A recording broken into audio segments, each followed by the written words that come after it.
Bueno, imaginemos por un segundo que la mayor fuente de energía vital, la creatividad y ese magnetismo personal que tanta gente busca, resulta que está escondida, Ajá. pero escondida exactamente en el lugar que más miedo da mirar. Sí, es una premisa bastante fuerte para empezar. Totalmente. Y hoy nuestra inmersión profunda entra justo de lleno en ese territorio. Un tema que la verdad incomoda a la gran mayoría de la sociedad. Y con justa razón, ¿eh? No es un tema fácil. Para nada. Vamos a analizar una serie de ensayos clínicos, textos y algunas conferencias sobre la psicología analítica de Carl Gustav Jung. Exacto. Y nos vamos a enfocar en un concepto específico que la cultura moderna, digamos, intenta silenciar sistemáticamente. Lo que en estos textos se llama la sombra sexual. Que es un término que de entrada ya suena un poco intimidante. Sí, suena a película de terror psicológico. Pero la propuesta de estos documentos clínicos es radical. O sea, invierte por completo todo lo que creemos saber sobre el cansancio y las relaciones humanas. Es que plantean algo fascinante. Argumentan que el agotamiento crónico, ese que impregna la vida contemporánea de tanta gente, podría no ser simplemente por trabajar 10 horas al día. Claro, el famoso estrés cotidiano. Exacto. Sino que podría ser el inmenso y, la verdad, silencioso costo cognitivo de ocultar quiénes somos realmente. ¡Wow! Eso es impactante. O sea, el planteamiento central desafía muchísimo cómo solemos abordar el bienestar hoy en día. Totalmente, porque generalmente pues la gente busca soluciones externas. Intentamos curar nuestras imperfecciones como si fueran, no sé, enfermedades físicas que hay que extirpar con cirugía. Sí, como quitarte una muela que te duele y ya. Para estas partes ocultas y censuradas de la mente es básicamente una guerra perdida. Una guerra que te drena la vida misma, por lo que leíamos. Sí, te consume. Pero la alternativa que proponen no es rendirse ante esos impulsos, sino la integración. Que es la palabra clave aquí. Exacto, a través de prácticas de autoanálisis que son sorprendentemente muy accesibles para quienes recién empiezan. Cosas como un diario o el diálogo interno. Y dicen que con esto es posible transmutar esa culpa en vitalidad. Y además, abrir la única puerta real hacia la intimidad en pareja. Es un viaje completo. Bueno, para empezar a desenredar esto y que quienes nos escuchan tengan una imagen clara, necesitamos definir bien de qué estamos hablando. Adelante, a ver. Pensemos en la mente humana como, como una olla de presión. Desde la infancia absorbemos un condicionamiento súper estricto sobre lo que es aceptable. Sí, lo que es moralmente digno de amor y lo que es condenable. Exacto. Especialmente en el terreno de la sexualidad, que está lleno de tabús. Entonces, toda fantasía o impulso que no encaja en ese molde pulcro, pues no desaparece por arte de magia. Para nada. Simplemente se empuja hacia abajo. Tal cual. O usando otra analogía, es como barrer el polvo debajo de la alfombra en la sala de estar justo antes de que lleguen las visitas. Esa metáfora es buenísima. ¿Verdad? O sea, lo barres para que nadie lo vea, y la sala parece impecable, pero el polvo sigue ahí. Claro. Y eventualmente alguien se va a tropezar con el bulto que se hace en la alfombra. Sí, y lo fascinante aquí es que ese material psicológico que reprimimos, ese polvo bajo la alfombra, adquiere vida propia, no es algo inerte. No se queda ahí quieto esperando. No, en la teoría junguiana, este contenedor que llamamos sombra es súper dinámico. Se hincha, gana autonomía y ejerce una presión constante contra la conciencia. La famosa olla de presión. Exacto. Y cuando hablamos de la sombra sexual en específico, nos referimos a un depósito inmenso, lleno de reglas, de miedos, de cosas prohibidas. Y aquí es donde entra el concepto clínico más importante de toda esta obra, que es el proceso de individuación. Ah, qué raro, la individuación, que suena complejo pero es fundamental. Es vital. Para Jung, la meta de la vida humana no es lograr la perfección, no es llegar a un estado de santidad moral impecable, sino lograr la totalidad. O sea, ser un individuo indivisible. Y reconocer todas y cada una de sus partes, sin rechazar ninguna. Fíjate que esa distinción cambia las reglas del juego por completo. Porque buscar la totalidad en lugar de la perfección le quita a uno un peso de encima monumental. Es un alivio enorme. Sí, porque la perfección exige amputar partes de tu propia mente.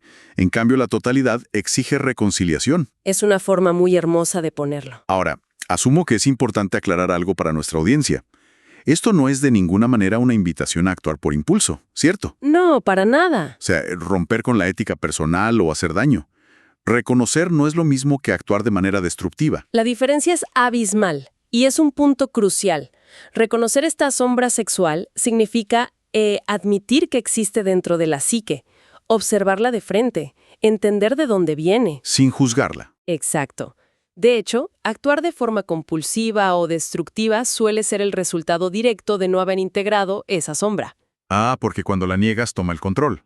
Claro, cuando negamos una parte tan fundamental de la naturaleza humana, pues no se somete a nuestra voluntad, nos somete a nosotros. Te vuelves un esclavo de lo que ignoras. Literalmente. Dirige las reacciones, los miedos irracionales, los deseos más impulsivos desde el inconsciente. Y luego la persona termina diciendo que fue el destino.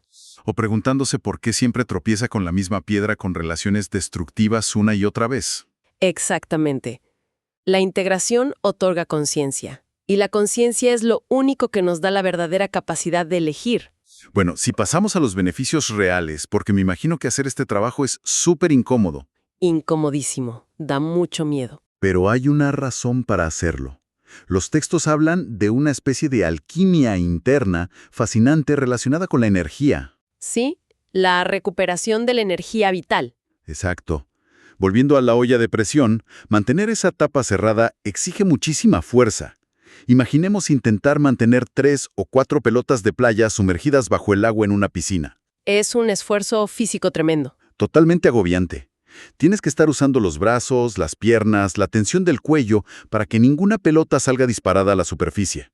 Si extrapolamos esto a la mente, el costo de la represión es altísimo. Es que el cerebro utiliza una cantidad verdaderamente asombrosa de recursos cognitivos, específicamente las funciones ejecutivas, solo para suprimir esos pensamientos y emociones prohibidas. Todo el día en guardia. Todo el día. Esta vigilancia interna constante es, de hecho, lo que la evidencia clínica señala como una de las causas principales del agotamiento moderno. O sea que ese cansancio crónico que siente mucha gente al final del día no es solo físico. No, es mental. Y no solo genera fatiga, sino que los textos muestran cómo se manifiesta en síntomas físicos muy reales. ¿Cómo cuáles? Tensión muscular crónica, bruxismo en la noche, niveles altísimos de cortisol, ansiedad difusa y hasta estados depresivos. ¡Qué locura! Es que toda la energía vital, o lo que Jung llamaba líbido... Que, ojo, no es solo deseo sexual, ¿verdad? Exacto, es energía de vida en general. Toda esa libido se está gastando en mantener la puerta del sótano cerrada con doble llave y empujando las pelotas hacia el fondo. Y me imagino que el contraste se siente de inmediato en el momento de la aceptación, cuando por fin sueltas las pelotas. Es casi automático. Las fuentes describen que cuando una persona se atreve a mirar esas sombras sin juicios, ocurre una transmutación casi física de la energía. Se liberan todos esos recursos neurológicos de golpe. Exactamente. Y esa energía recuperada florece, se convierte en creatividad, en vitalidad y en ese magnetismo personal que solemos admirar en las personas que parecen sentirse totalmente cómodas siendo quienes son. Fíjate que hay un paralelismo literario profundo que se menciona un montón en estos análisis para ilustrar el peligro de esta represión perfecta. ¿Ah, sí? ¿La historia de Dorian Gray? Esa misma. El retrato de Dorian Gray de Oscar Wilde. Es el ejemplo perfecto. Es brillante como lo ilustra Wilde. Dorian construye toda su vida basándose en mantener una fachada externa inmaculada. Radiante, joven y perfecto ante la sociedad. Sí, mientras esconde un cuadro espantoso en un sótano oscuro. Y ese lienzo es el que absorbe toda la fealdad moral, su sombra, su corrupción, todo lo oculto. Que si lo piensas, el cuadro en el sótano es literalmente la anatomía de la sombra junguiana. Es la mejor descripción clínica disfrazada de novela. O sea, mientras la persona pública sonríe en las fiestas y mantiene las apariencias, hay una versión deformada pudriéndose en la oscuridad, sosteniendo todo el peso de lo inaceptable. Y el desenlace de la novela es la lección principal aquí. Cuando Dorian ya no puede soportar la culpa y la visión de ese cuadro horripilante, toma un cuchillo e intenta destruirlo. Intenta matar a su sombra. Exacto. Pero al apuñalar el lienzo, cae muerto él mismo con el cuchillo clavado en su propio corazón. Wow. Es que el mensaje es ineludible. No podemos asesinar a nuestra sombra sin destruirnos a nosotros mismos en el proceso. El intento de amputar la psique siempre es fatal. Entonces la cura no es prenderle fuego al cuadro en el sótano. Es sacarlo a la luz, mirarlo y reconocer que también es parte de uno mismo. Hacer las paces con esa imagen por muy incómoda que sea. Bueno, ya habiendo establecido este panorama interno y entendiendo por qué reprimir nos deja sin batería todos los días, tenemos que conectar esto con el impacto hacia afuera. Claro, porque este agotamiento no ocurre en el vacío. Exacto. Afecta directamente nuestras interacciones, especialmente en las relaciones de pareja, donde la sombra sexual actúa como un veneno súper corrosivo y súper silencioso. Silencioso es la palabra perfecta. Y aquí es donde las fuentes introducen un mecanismo de defensa que es fascinante. Todos lo usamos, pero casi nadie se da cuenta en tiempo real. Estamos hablando de la proyección. Exactamente, la proyección psicológica. La mente humana opera como si fuera un proyector de cine. A ver, explícanos un poco más esa analogía. Bueno, cuando un conflicto interno es demasiado doloroso o nos da demasiada vergüenza admitirlo conscientemente, el cerebro necesita una válvula de escape urgente. ¿No puede con la tensión? Sí. Y la forma más fácil de lidiar con eso es externalizarlo. Entonces vemos proyectada en la otra persona, que actúa como una pantalla blanca, exactamente esa misma cualidad o inseguridad que estamos reprimiendo en nosotros. O sea que la pantalla de cine no es realmente la pareja. Es nuestra propia ceguera. Tal cual. Creemos que estamos leyendo un guión crítico sobre los defectos del otro, cuando en realidad estamos leyendo nuestra propia autobiografía en voz alta. ¡Qué fuerte! Entonces, por ejemplo, si alguien critica constantemente y con mucha irritación la forma en que su pareja expresa su sexualidad, ¿básicamente se está juzgando a sí mismo frente a un espejo? En la gran mayoría de los casos, sí. La clave diagnóstica aquí es la desproporción emocional. La desproporción. ¿Cómo así? Sí, me refiero a que aquello que nos resulta absolutamente intolerable en los demás, eso que nos genera una reacción visceral de rechazo moral, casi siempre es nuestra propia sombra saludando desde el otro lado. ¡Wow! Y en el ámbito de pareja, esto se manifiesta en dos polos opuestos. Por un lado, la crítica severa, que es lo que acabamos de mencionar. ¿Y por el otro? Por el otro, la idealización extrema. Que la idealización es una trampa enorme, porque se disfraza de amor profundo, se ve muy bonito desde afuera. Parece amor, sí. Pero, en el fondo, es exigir que tu pareja encarne la libertad o la seguridad sexual que tú no te atreves a cultivar en ti mismo. Es, ponerle un peso gigantesco sobre los hombros a la otra persona. Es injusto y destructivo. Ambas actitudes, tanto la condena como la adoración ciega, producen exactamente el mismo resultado final. Que es la desconexión total. Exacto. Al proyectar, la persona ya no está interactuando con un ser humano real, de carne y hueso. Está hablando con un holograma. Con un holograma de sus propios conflictos internos. Entonces, evitar conversaciones emocionales o íntimas por ese terror al juicio termina creando un muro enorme, una arquitectura de soledad dentro de la misma relación. O sea, pueden compartir la cuenta bancaria, la rutina, hasta el mismo lado de la cama. Pero están a miles de kilómetros de distancia psicológica. Y el giro espectacular de empezar a integrar esta sombra es que rompe ese proyector en 1000 pedazos.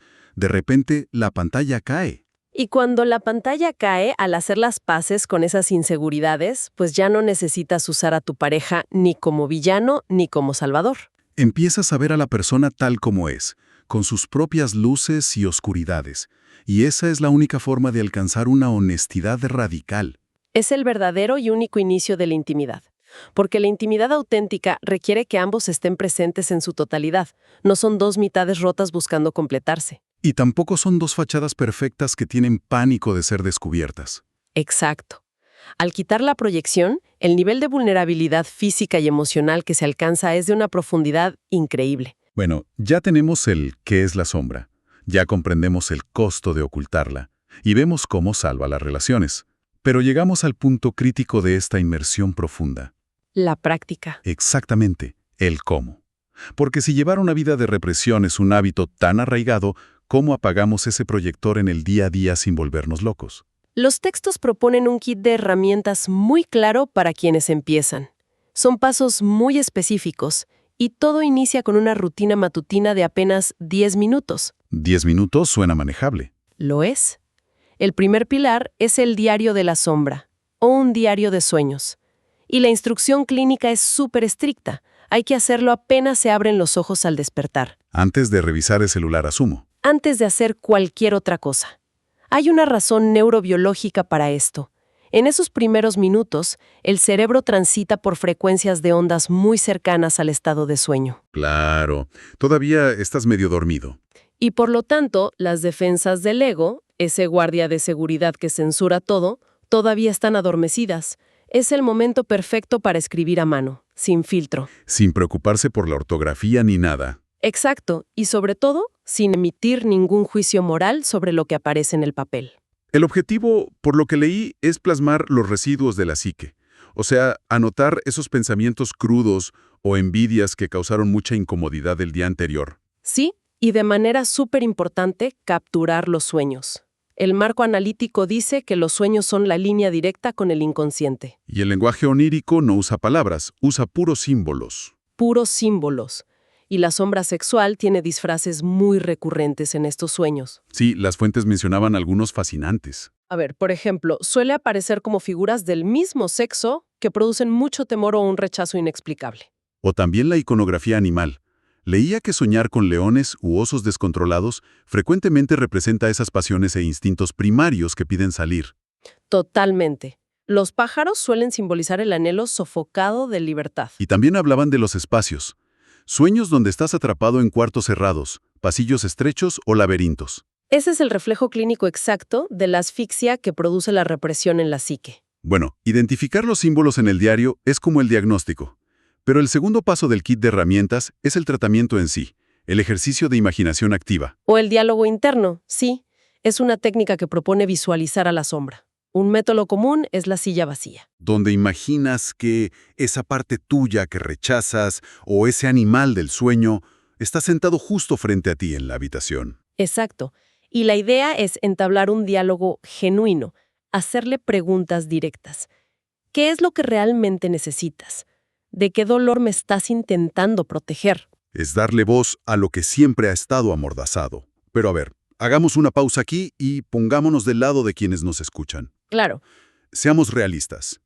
Escribir en un papel sobre fantasías que te generan muchísima culpa o sentarse a hablarle a una silla vacía sobre tus impulsos más oscuros suena aterrador para alguien que recién empieza. Da muchísimo miedo, por supuesto. O sea, la pregunta lógica es, ¿no existe un riesgo real de que esto te haga sentir peor en lugar de mejor al destapar la olla de golpe? Es un temor súper válido y muy común en terapia.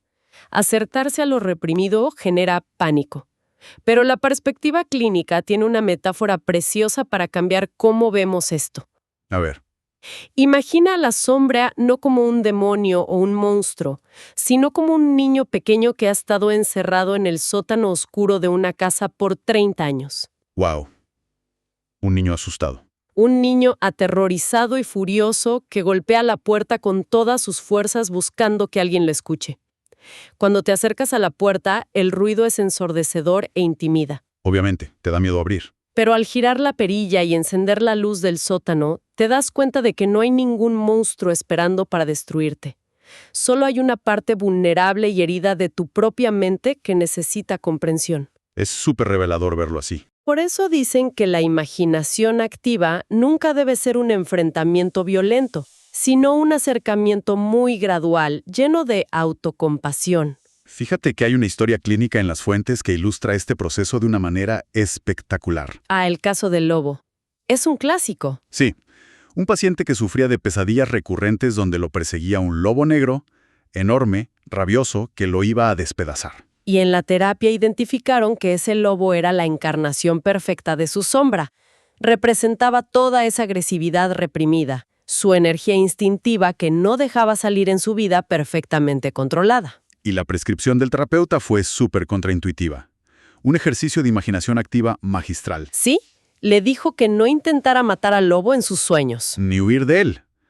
le indicó que, estando despierto, visualizara que sacaba a pasear al lobo todos los días como si fuera un perrito. Imagínate el nivel de visualización. Tenía que caminar con este depredador al lado por la calle, sentir la textura del pelaje, la tensión de la correa. Y no solo eso, tenía que hablarle al lobo, pedirle perdón por haberlo mantenido hambriento y encerrado tantos años. El nivel de compasión que requiere ese ejercicio es altísimo, pero los resultados clínicos fueron asombrosos.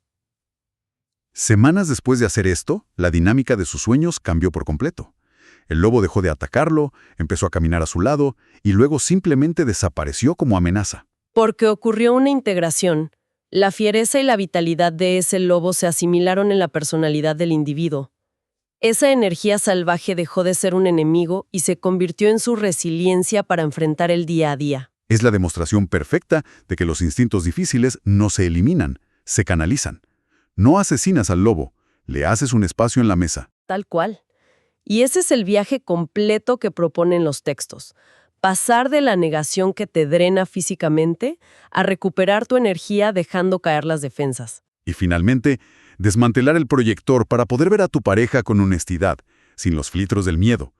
Todo con un bolígrafo, una libreta, 10 minutos al día y un poco de coraje. Es un trabajo profundo, pero el impacto de recuperar esa energía vital lo vale por completo. Para ir cerrando, hay una última idea en estos textos que me pareció una provocación monumental. Sí, es un concepto que expande todo esto más allá de las paredes del consultorio. Exacto. Múltiples ensayos dicen que este trabajo con la sombra no es solo para estar mejor uno mismo, que tiene un impacto directo en lo que Jung llama el inconsciente colectivo. Es un efecto de resonancia. Si lo piensas, la cultura humana es solo la suma de todas nuestras psiques individuales. Ajá. Entonces, cosas como las guerras, la polarización extrema o los prejuicios sociales son fenómenos masivos de proyección. Sociedades enteras proyectando su sombra colectiva sobre un grupo diferente para no lidiar con su propia oscuridad. Claro. Y eso significa que cada vez que una persona tiene el valor de sanar su propia sombra, de ver sus deseos e instintos sin condenarse, Está haciendo algo enorme. está literalmente retirando un ladrillo de esa inmensa pared de neurosis y tabús de nuestra cultura. O sea, el acto más íntimo de escribir en un diario en la mañana resulta ser el acto de sanación social más poderoso que existe. Es una forma bellísima de verlo. El trabajo individual sana al colectivo. Totalmente. Lo cual nos deja con una pregunta gigante para reflexionar. ¿Qué pasaría con el tejido de nuestra sociedad, con la forma en que juzgamos y amamos, si cada persona simplemente tuviera el coraje de encender la luz en su sótano mental y sentarse a escuchar a lo que sea que habita en la oscuridad?